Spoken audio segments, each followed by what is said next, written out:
So today we're doing birria, and it's a fabulous Mexican dish. It's just a brown sauce with peppers. It's so nice. And what we're doing, instead of a chuck roast today or lamb or goat, I used flank steak, and all we're doing was just browning them.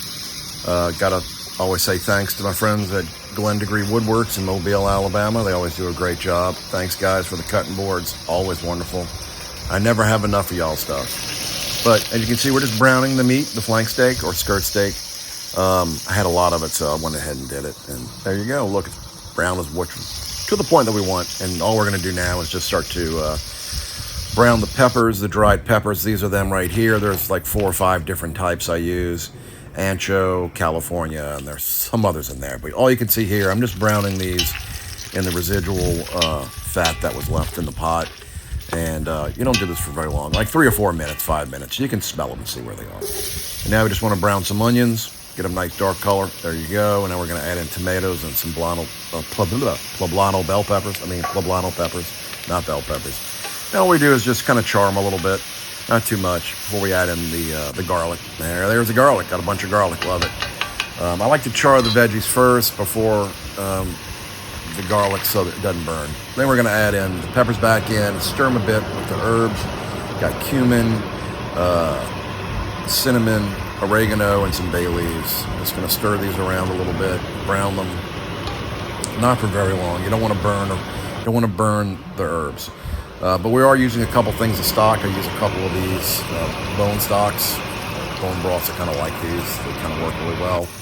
I use mine so much I don't have a lot in the freezer anymore, so I have to make some more stuff. But now we're going to bring this to a boil. We're not going to add the meat back in yet. We're going to bring this to a boil and put it on simmer, cover it for about 30-40 minutes before taking it off the heat, and then we're going to dice everything up with this hand mixer. I don't use it like a big Cuisinart. I just use the one like this. So much better.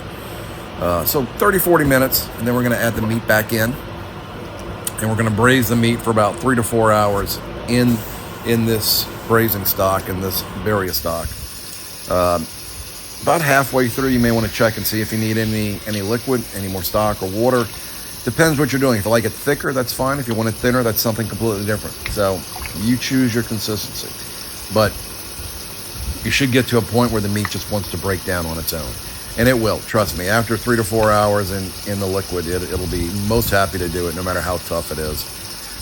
And again, you're only using like chuck roast or goat is really the way to do it. I just had some extra flank steak, so I wanted to see how it turned out. And it actually turned out fine.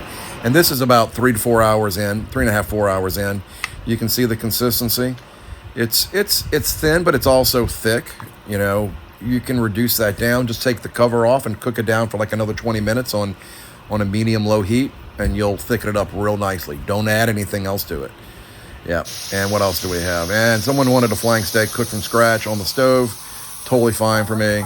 You know, my friends were in town. They're like, hey, let's do this. Fine. This did not come out of the liquid. This is different. This is done on the stove itself. This is the big piece I had left over, so... Turned out okay. All my friends there is Mr. Joe. Hey, Mr. Joe, good seeing you. Glad you could come over. Miss Dio, being grumpy, as usual. Some assorted friends of mine. Me saying I'm not a control freak, because I'm not. Me giving my best to Miss Dio. And then this is a pork shank I had in the oven for about an hour and a half, and then covered it with the adobe sauce. Turned out okay. So, overall, good. Happy eating, guys.